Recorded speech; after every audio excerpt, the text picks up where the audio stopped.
Dear students, आज हम व्याकरण के टॉपिक समास के बारे में पढ़ेंगे। बच्चों, समास आपके सिलेबस में 4 नंबर का है, 4 मार्क्स का है। तो आप इसे आराम से अच्छी तरह से समझेंगे तभी यह समझ आएगा। हम इस टॉपिक में समास क्या होता है, उसका विग्रह कैसे किया जाता है और समास के कितने भेद हैं, यह विस्तार से पढ़ेंगे। चलिए हम पहले समास की डेफिनेशन समझेंगे। बच्चों, समास शब्द का शाब्दिक अर्थ है छोटा रूप, यानी कि संक्षेप में उसको करना वो समास कहलाता है। अर्थात दो या दो शब्दों के मेल से जो नया सार्थक शब्द बनता है, उस शब्द को बनाने की जो भी प्रक्रिया है उसे समास कहते हैं। दो या दो शब्दों के मेल से नया सार्थक शब्द बनाने की प्रक्रिया को समास कहते हैं। उदाहरण देखो बच्चों, रसोई के लिए घर। अब इसमें हमारे 4 शब्द हैं और इसको मिलाकर जो ये रसोई घर बना है, ये प्रक्रिया ही समास है। इन दोनों में जो समस्त पद है उसके विषय में पढ़ेंगे। बच्चों, दो या दो शब्दों के मेल से जो नया शब्द बनता है उसे सामासिक पद भी कहते हैं और समस्त पद भी कहते हैं। ये ऊपर वाले उदाहरण में ये जो है रसोई के लिए घर, इन 2 से अधिक शब्दों को मिलाकर यह जो नया शब्द बना है रसोई घर, यही समस्त पद कहलाता है। समस्त पद बनाते समय बच्चों, ये जो के लिए शब्द हैं हमारे, ये विभक्तियां हैं। कारक की विभक्तियां आपने पढ़ी है, कर्ता ने कर्म को करण से, तो इन विभक्तियों का इसमें लोप हो जाता है, ये हट जाती हैं, तभी समस्त पद बनता है। अब हम पढ़ेंगे जो ये समस्त पद होता है उसका विग्रह, उसे अलग अलग कैसे किया जाता है। देखिए, समास विग्रह, जो ये समस्त पद होता है उसको अलग अलग करने की प्रक्रिया को ही समास का विग्रह कहते हैं। जैसे हमने उदाहरण देखा था, रसोई घर वह समस्त पद था, तो उसको जब हमने अलग किया है ये रसोई के लिए घर, तो यह समास विग्रह कहलाता है। बच्चों, समस्त पद में 2 पद होते हैं। जो पहला पद होता है उसे पूर्व पद कहते हैं और जो दूसरा पद होता है उसे उत्तर पद कहते हैं। ये देखिए, ये समस्त पद है हमारा रसोई घर। इसमें 2 पद हैं, एक है रसोई और दूसरा है घर। तो जो पहला पद है वह पूर्व पद कहलाएगा और दूसरा पद उत्तर पद कहलाता है। अब हम समास के भेद के बारे में पढ़ेंगे। बच्चों, समास के 6 भेद होते हैं। पहला है अव्ययी भाव समास, दूसरा है द्विगु समास, तीसरा द्वंद्व समास, चौथा कर्मधारय समास, 5th है बहुव्रीहि समास और 6th तत्पुरुष समास। अब हम इनके विषय में विस्तार से पढ़ेंगे। पहला अव्ययी भाव समास।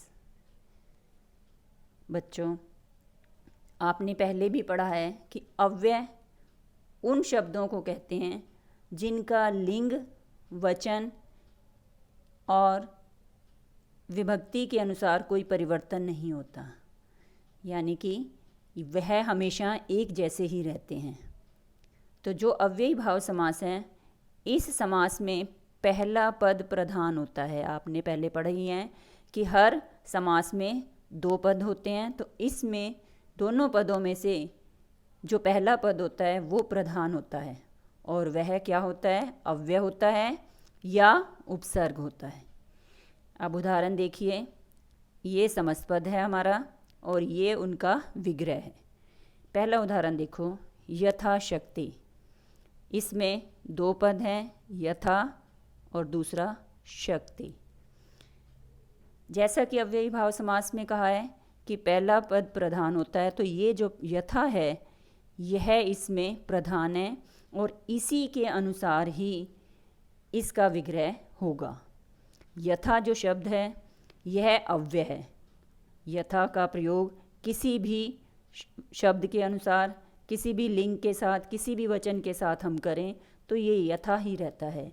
अब यथा शक्ति में भी यथा नियम हो, कुछ भी शब्द हो तो यथा का प्रयोग यथा ही रहता है। इसका विग्रह देखिए, यथा का अर्थ है अनुसार, तो यथा शक्ति का विग्रह हो गया शक्ति के अनुसार। इसी तरह से दूसरा उदाहरण, यथा नियम।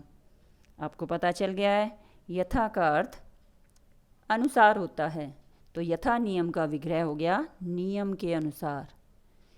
यदि आ जाए यथा विधि यानी विधि के अनुसार। अगला उदाहरण है भर पेट। अब इसमें भी बच्चों दो पद हैं, भर और पेट। तो भर का अर्थ प्रधान है और भर का मतलब होता है भर कर, यानी कि पेट भर कर। बेरोजगार, इसमें भी दो पद हैं। पहला पद अव्यय या उपसर्ग भी हो सकता है, तो बेरोजगार आपको पता ही है कि बिना रोजगार के, जिसके पास कोई रोजगार नहीं है। बेनकाब, बिना नकाब के।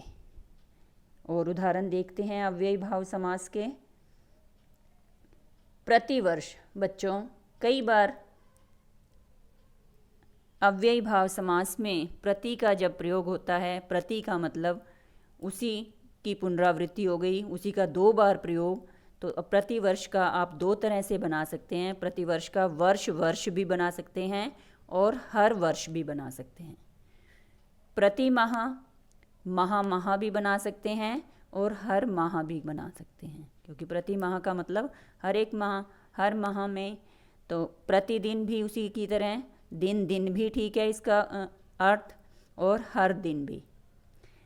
कई बार दो शब्दों की पुनरावृत्ति हो जाती है, एक ही शब्द की दो बार प्रयोग हो जाता है, तब जो पहला शब्द होता है वो दूसरे शब्द पर हावी हो जाता है, उसका ही अर्थ बदल देता है। जैसे इसमें देखो हाथों हाथ, तो हाथ ही हाथ में, रातों रात, रात ही रात में। अगला उदाहरण देखिए, इसमें भी दो पद हैं, एक है आ और दूसरा है जन्म। अब इसका हम विग्रह करेंगे, आपको पता ही है आजन्म का मतलब होता है जन्म से लेकर। जैसे कह देते हैं मैं आजन्म सत्य का पालन करूंगा, जन्म से, जब से मेरा जन्म हुआ है उसके बाद से मैं हमेशा सत्य का पालन करूंगा। आमरण, अब इसमें भी देखने में आ है इसमें भी, लेकिन इसमें थोड़ा सा अर्थ अलग हो जाएगा। अब ये नहीं कह सकते हम कि आमरण का मरण से लेकर, अब मृत्यु ही हो गई तो उससे लेकर उसके बाद हम क्या काम करेंगे, तो यानी कि मरण तक, जब तक हमारी मृत्यु नहीं होती तब तक हम सत्य का पालन करेंगे। आजीवन, आजीवन इसका भी उदाहरण हमें जो है अर्थ के अनुसार लेना है। दो ही पद हैं इसमें भी, आ अव्यय पद और जीवन दूसरा शब्द। तो इसमें इसका विग्रह होगा जीवन भर। बच्चों अव्ययी भाव समास अच्छी तरह से समझें। दूसरा समास है हमारा द्विगु समास। द्विगु, बच्चों ये नाम से ही हमें समझ आ रहा है, द्वि यानी कि दो और गु गाय, यानी ऐसा समास जिसमें पहला पद द्वि यानी कि संख्यावाची होता है। यानी जिस समास का पूर्व पद संख्यावाची होता है उसमें द्विगु समास होता है। इसकी पहचान यही है कि द्विगु समास में पहला जो पद होगा वो गिनती होगा, और जब हम उसका विग्रह करेंगे तो उसमें लास्ट में हमने समूह या समाहार शब्द का प्रयोग करना है। देखिए उदाहरण, आपको पता ही है चौराहा। चौराहा किसे कहते हैं बच्चों? चार राहों के समूह को। चौराहा वही होता है ना जहाँ 4 रास्ते आकर मिलते हैं, तो चौराहा यानी कि 4 राहों का समूह, जो हमारा गिनती आ गया। नेक्स्ट है चौमासा, 4 मासों का समूह, 4 महीने के समूह को चौमासा कहते हैं। इसमें समूह लगा रखा है बच्चों, समाहार भी लगा सकते हैं। देखिए अगला उदाहरण, त्रिफला, आपको पता ही है त्रिफला चूर्ण आपने सुना होगा। तो त्रिफला यानी कि उसमें 3 फल होते हैं। त्रि गिनती ही है हमारी, इसमें हमारे को पहचान हो रही है द्विगु समास की, क्योंकि इसमें आगे गिनती है। तो त्रि यानी कि 3 फलों का समाहार। सप्ताह, सप्ताह में क्या होता है, 7 दिनों का समूह होता है वो, तो सप्ताह का हो गया 7 दिनों का समूह। आपने ये उदाहरण देखे हैं बच्चों, हर एक उदाहरण में पहला जो पद है पूर्व पद वो गिनती है। और उदाहरण देखते हैं, देखिए त्रिलोक, वही गिनती, त्रि यानी कि 3 लोकों का समाहार या 3 लोकों का समूह। त्रिभुवन, 3 भुवनों का समाहार। सतसई बच्चों, ये अक्सर आ जाता है, इसे आपने ध्यान से नोट करना है। सतसई यानी कि 700 का समूह। सतसई एक पुस्तक है, यानी उसमें 700 दोहे हैं बच्चों, तो ये उसी वही है। तो इसमें कई बार वहाँ पर लिखा आ जाता है कि 700 दोहों का समूह, आपका ये वाला शब्द लिखा आ जाएगा। आपने बनाना है समस्त पद, तब आपने बनाना है इसका सतसई। और समास का नाम हमें पता चल ही रहा है, द्विगु समास, गिनती है इसमें। नेक्स्ट है बच्चों पंजाब, ये भी बहुत बार आता है, इसलिए इसे भी ज़रूर ध्यान में रखें। पंजाब यानी कि 5 आबों। आब आपको पता ही है कि पंजाब में 5 नदियां हैं, तो वही है ये 5 आबों यानी कि नदियों का समूह। शताब्दी, 100 वर्षों का समूह। त्रिभुज, 3 भुजाओं का समूह। तिरंगा आपको पता है, इसमें हमारे तिरंगे में 3 रंग हैं, तो वही हुआ हमारा तिरंगा यानी कि 3 रंगों का समूह। नेक्स्ट है बच्चों ये चवन्नी, अठन्नी, ये पुराने समय में होती थी, आजकल तो 1 रुपये से कम की बात ही नहीं है। तो चवन्नी में जो होते थे 4 आनों का समूह बोलते थे उसको। 4 आने होते थे, 1 आना, 2 आने, इस तरह से भी होते थे। तो चवन्नी यानी कि 4 आनों का समूह। इसी तरह से अगर हो अठन्नी, 8 आनों का समूह। तो बच्चों आपने ध्यान से देख लिया है कि द्विगु समास में हर शब्द में गिनती पहले थी। अब हम नेक्स्ट करेंगे द्वंद्व समास। बच्चों ये इसको ऐसे भी लिख लेते हैं, और हम लोग जो है ये द में व बनाकर भी लिख सकते हैं। लिखना ध्यान से है, ये व ही बनाना है, ये नहीं कि फिर उसकी जगह कुछ और बना दें। ध्यान से देखिए द्वंद्व समास क्या होता है। ये ऐसा समास होता है जिस समास में दोनों पद प्रधान होते हैं। आपको पता ही चल गया है कि हर समास में 2 पद होते हैं, पूर्व पद और उत्तर पद। तो इसमें दोनों ही पद प्रधान होते हैं। तो जहाँ दोनों पद प्रधान होते हैं वहाँ द्वंद्व समास होता है।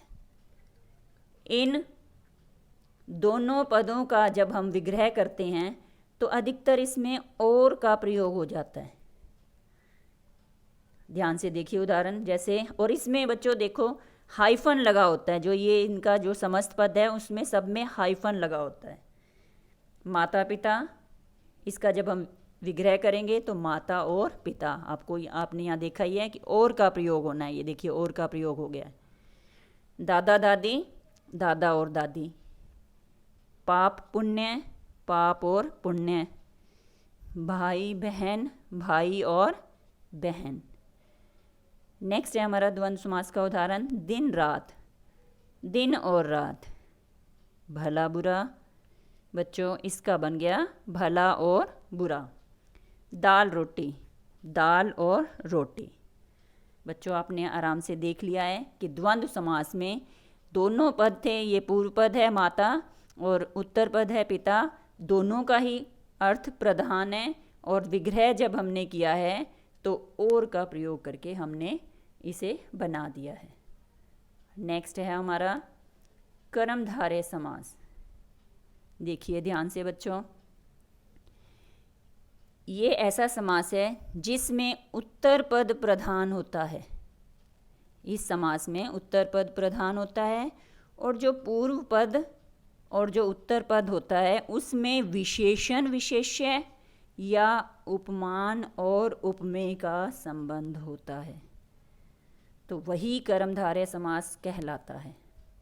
देखिए, इसका मतलब है कि कर्मधारय समास में एक तरीका होगा जिसमें विशेषण और विशेष्य का प्रयोग होगा और एक तरीका होगा जिसमें उपमान और उपमेय का प्रयोग होगा। सबसे पहले हम विशेषण और विशेष्य समझ लेते हैं। विशेषण यानी कि विशेषता और विशेष्य जिसकी विशेषता बताई जाए। ठीक है बच्चों, विशेष्य जिसकी विशेषता बताई जाए। तो देखिए, इसमें जिसमें विशेषण विशेष्य होगा वो कैसे होगा, इसमें पूर्व पद विशेषण होता है और उत्तर पद विशेष्य। देखिए ध्यान से, पहला उदाहरण है हमारा नील कमल। अब ये देखिए, पूर्व पद हमारा विशेषण है, तो ये देखिए ध्यान से, विशेषण यानी कि विशेषता। ठीक है, इसमें नील यानी कि नीला, ये विशेषता हो गई। और विशेष्य का मतलब क्या था, जिसकी विशेषता बता रहे हैं। तो देखिए उत्तर पद में कमल, कमल की ही विशेषता बता रहे हैं, तो कमल हमारा हो गया विशेष्य। ठीक है बच्चों, समझ आ गया। पहला है विशेषण और दूसरा है विशेष्य। और जब हम इसको विग्रह करेंगे तो देखिए कैसा बनेगा कि नीला है जो कमल नीला है उसे नील कमल कहते हैं। अगला उदाहरण देखिए, महादेव। महादेव, महादेव यानी कि ये देव भगवान और महा मीन्स महान। तो ये भी क्लियर हो गया बच्चों, महान है जो देव। महान हमारा हो गया विशेषण और देव हमारा हो गया विशेष्य। नेक्स्ट उदाहरण देखिए, काली मिर्च। ये बच्चों इसमें मिलाकर लिखना है। काली ये कलर हो गया विशेषण और मिर्च होगी विशेष्य, जिसकी विशेषता बताई जा रही है कि काली है जो मिर्च। अब ध्यान से देखिए, इन सब में है जो का प्रयोग हो रहा है बस। नीला है जो कमल, महान है जो देव, काली है जो मिर्च।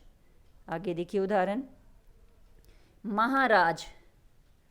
महात्मा। महात्मा देखिए बच्चों, महात्मा यानी कि महान है जो आत्मा। जो आत्मा महान है उसे महात्मा कहते हैं। महाराज, महान है जो राजा। जो राजा महान है उसे महाराज कहते हैं। ठीक है, साफ क्लियर समझ आ रहा है बच्चों आपको कि पहला पद जो है विशेषण है और दूसरा पद हमारा विशेष्य है, जिसकी हम विशेषता बता रहे हैं। नेक्स्ट देखिए, नील गाय। नीली है जो गाय। हो गया क्लियर बच्चों। कर्मधारय के दो तरीके थे। पहले तरीके में हमें बताया गया था कि विशेषण और विशेष्य का संबंध होगा। अब दूसरा जो हमारा तरीका है, इसमें उपमान और उपमेय का संबंध होगा। ध्यान से देखिए बच्चों कि इसमें क्या होगा, पूर्व पद और उत्तर पद में उपमान और उपमेय का संबंध होता है। अब इसमें सबसे पहले हमें उपमान और उपमेय के विषय में समझना है। उपमान यानी कि जिसकी तुलना की जाती है और उपमेय जिससे की जाती है। ध्यान से देखिए, अब चंद्र मुख उदाहरण हमारा है चंद्रमुख। चंद्र का मतलब है चंद्रमा और मुख की जो तुलना है वो चंद्रमा के साथ की जा रही है, तो ये उपमान तुलना वाला काम है, तो ये उपमान और उपमेय के रूप में हुआ। तो देखिए ध्यान से, चंद्र के समान मुख। किसी का मुख इतना सुंदर है, सौम्य है कि उसकी तुलना चंद्रमा से की जा रही है, तो चंद्र के समान मुख। चंद्र के जैसा मुख भी कह सकते हैं, चंद्र जैसा मुख भी कह सकते हैं। नेक्स्ट उदाहरण देखिए, घनश्याम। घनश्याम आपको पता ही है किसको कहते हैं, श्री कृष्ण भगवान को, क्योंकि उनका रंग सांवला था। ध्यान से देखिए, घन यानी कि बादल के समान, श्याम सांवले रंग के। तो बादल के समान जो श्याम है वो घनश्याम है। कर कमल। कर कमल के समान, इसको ऐसे करेंगे, या क्योंकि कमल के समान विशेषता बता रहे हैं तो ये हमने ध्यान रखना है। ये नहीं कर देंगे कि कर के समान कमल, यानी कि हाथ के जैसा कमल तो नहीं कहेंगे, तो हमने कहना है कमल के समान कर। कर मीन्स हाथ, कोमल इतने हैं जैसे कमल है तो कमल के समान कर। तो कभी कभी थोड़ा सा चेंज भी कर दिया जाता है कि कमल को इसमें पहले ले लिया है और कर को बाद में। आप सिंपल भी कर सकते हैं, कर कमल के समान। इसी तरह अगला उदाहरण है चरण कमल। चरण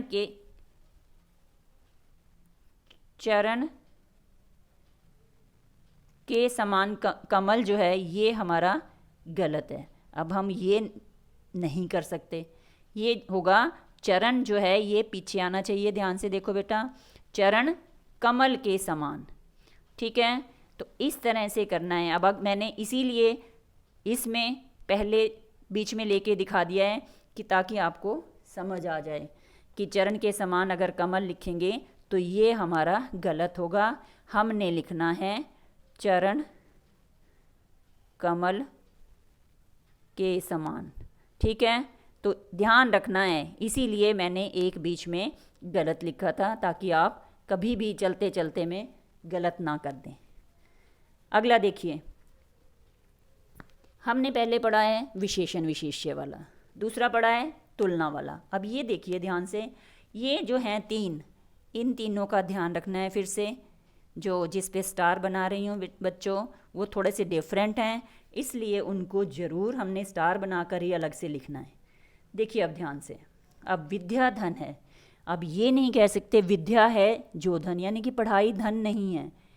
तो जी हमारी जो ये है पढ़ाई जो है धन का रूप है, यानी कि हम पढ़े लिखेंगे, अच्छी तरह से मेहनत करेंगे, तभी हम धन कमाने के लायक होंगे। हम अच्छी नौकरी करेंगे, धन कमाएंगे।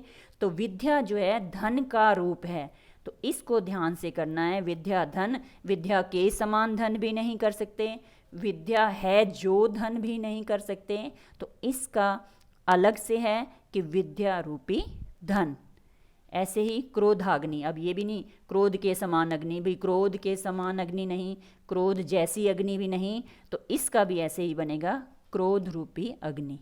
ध्यान से बच्चों करना है ये आपने। अगला है वचनामृत। वचन के समान अमृत नहीं होता, तो ये भी ऐसे ही बनेगा। वचन जो है वो अमृत के रूप में है। जहाँ अगर हमारे मधुर वचनों का प्रयोग करते हैं, सॉफ्ट वचनों का प्रयोग करते हैं, तो वो अमृत के समान है।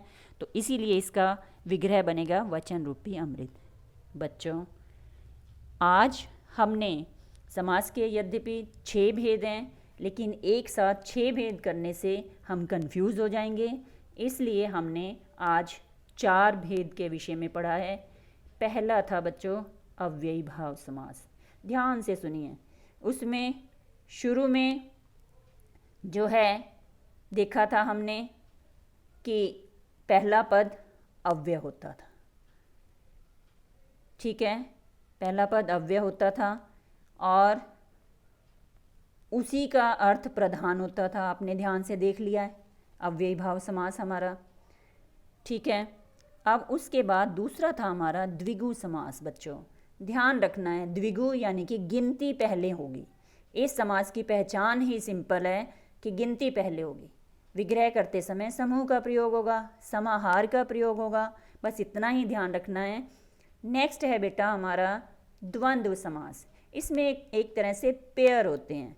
कई बार जो है ये पेयर सिंपल भी हो सकते हैं और कई बार विपरीत भी हो सकते हैं। देखिए जैसे ये दिन रात वाला है, दिन रात है ना, ये विपरीत शब्द की तरह भी हो सकते हैं, अपोजिट भी हो सकते हैं। भाई बहन ये आपस में प्यार वाले भी हो सकते हैं और अपोजिट भी हो सकते हैं। ध्यान से, दो या दो से अधिक होते हैं, तो इसमें जो है दोनों पद प्रधान है, और का प्रयोग करके हमने इस समास का विग्रह किया है। नेक्स्ट फोर्थ है हमारा, ध्यान से देखिए, कर्मधारय समास। इसकी पहचान हमने की थी। इसमें एक तो विशेषण विशेष्य वाला तरीका है और दूसरा जो है उपमान उपमेय वाला तरीका। अब बच्चों ध्यान से देखना, हमने वहाँ पेपर में ऐसा लिखने की हमें ज़रूरत नहीं है कि ये उपमान उपमेय है या विशेषण विशेष्य है। हमारे पेपर में जो भी आ जाएगा, अगर आ गया नील गाय, हमने विग्रह करके लिख देना है नीली है जो गाय। और उस समास का नाम कर्मधारय।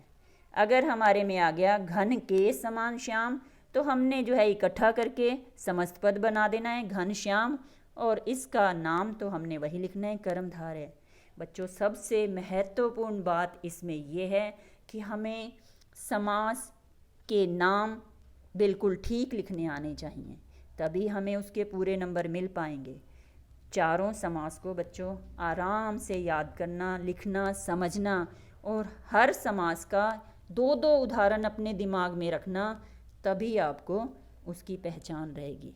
धन्यवाद।